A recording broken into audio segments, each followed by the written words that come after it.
Let's go, let's go, let's go. Welcome sa Dagupan City.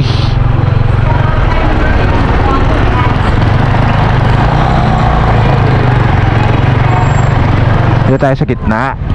Yan. Yan, back to normal na. Napakarami ng tao ulit. Dami ng sasakyan.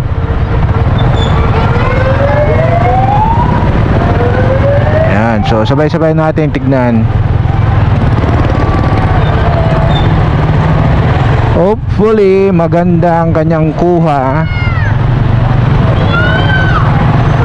dahil cellphone lang ang gamit natin pang edit, kaya hindi natin maitaas ang quality ng video.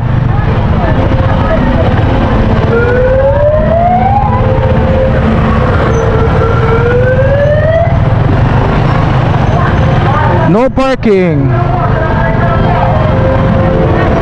Yan, dami ng tao.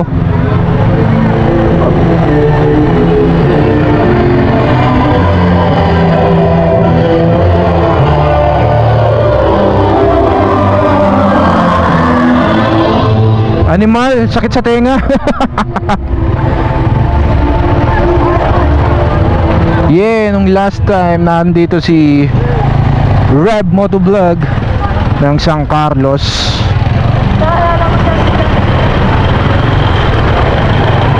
ayaw ko munang bumaba dyan, ayaw ko mamasyal, tamang tingin lang. Alam naman natin na hindi biro ang magpositibo ng COVID-19. Tamang ingat pa rin tayo.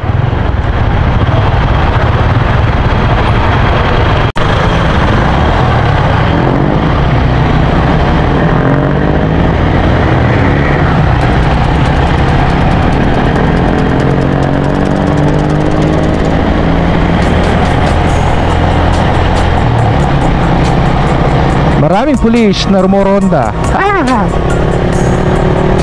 Kaumay. Yeah, mega love. Shout out sa heart of YouTube. Yeah, Mamanita, shout out.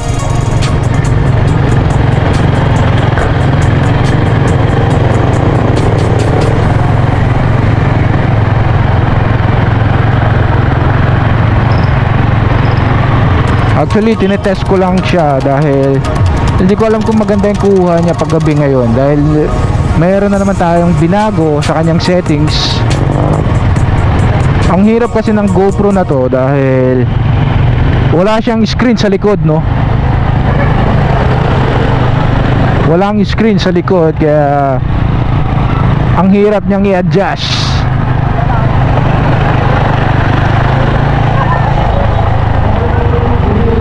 Yan, nandito na tayo sa mismong bayan kung nasaan ang Christmas tree. Yan, napakarami na ng tao. Nakakapanibago. Pero nung last na punta kami dito, mas maraming tao. Mas maraming taong nandyan sa may Lights for Life. Yan, mas mahaba yung pila nung nakaraan, which is dikit-dikit at maraming bata.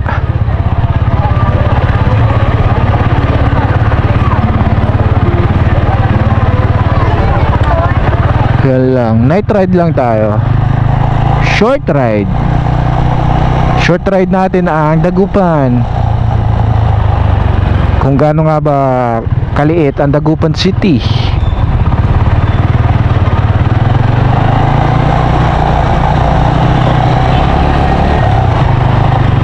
Yan, so papunta po tayo ng St. John Cathedral Church.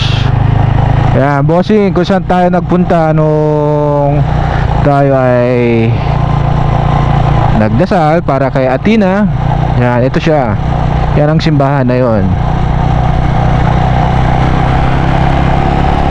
Actually dapat nga sa Manawag yun eh. Manawag tayo pupunta, kaso malayo, wala tayong panggas.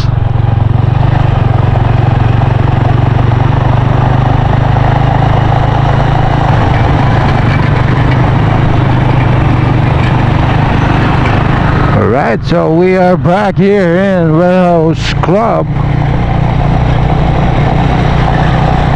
Lucao District, Dagupan City. Ito yung mall na nasunog noong mga nakaraang taon, which is napakalaking halaga ng natupok dahil napakaraming mga nadamay na appliances, mga gaya ng cellphone, mga aircon, halos lahat yan nasunog. Kaya ngayon naibalik na siya sa dati. Yan, meron din siyang Christmas tree.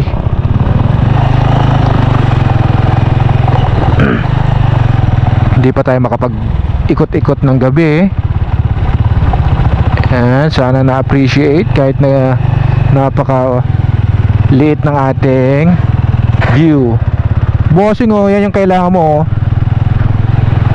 Gaming chair. Kasya ka kaya dyan, bossing?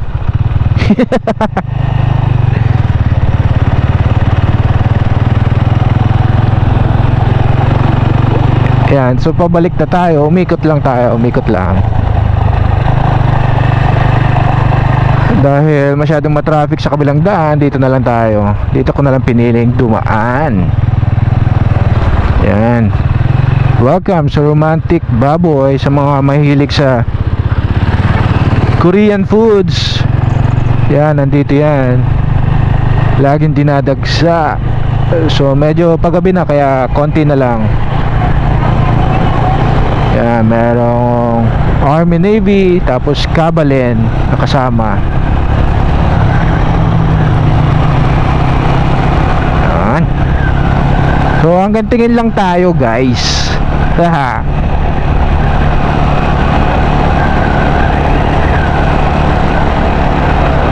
Wala pa tayong ipon.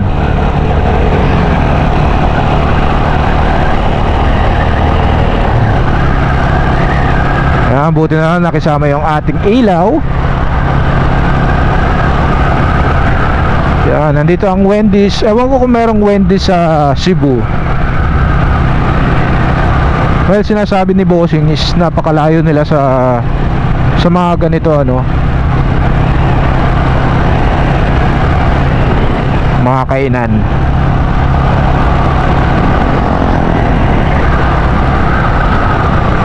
Actually maraming kainan talaga dito.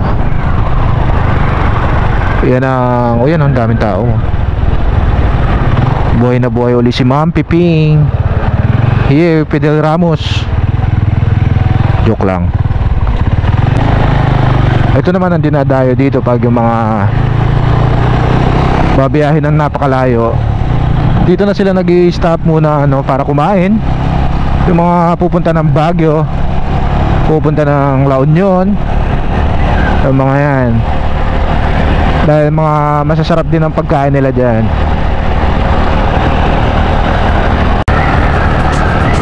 Alright, so nandito na tayo sa aking favorite na lugar, kung saan dito ako lagi dumadaan, ang tulay. Yan, ang Pantal Bridge.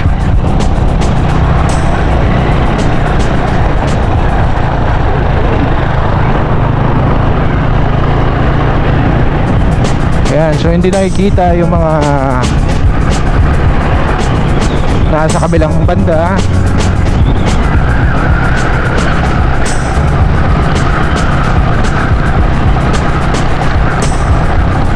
Oh, masarap sana maglakad-lakad dito eh.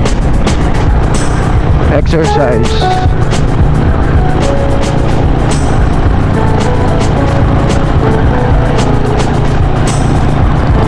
Kaya lang minsan sinusumbong tayo ng katamaran sa katawan. Hindi na rin tayo nakakapag-bike.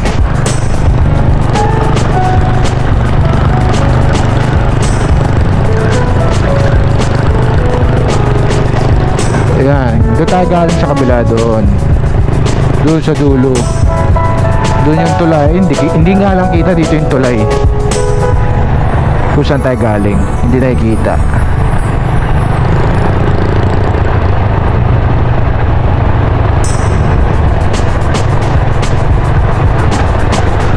Ewan ko ba, dati maliwanag dito eh. Ngayon madilim na.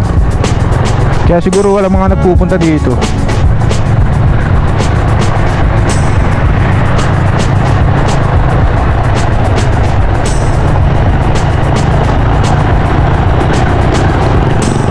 Ayan, so pauwi na kami guys. Kaya tayo lagi mag-ingat, stay healthy. No, tayo ay diretso na sa live stream nila Bossing Atina or si Ate Lourdes kung sino magla-live, para tayo makipagkulita. Kaya tara, samahan nyo kami.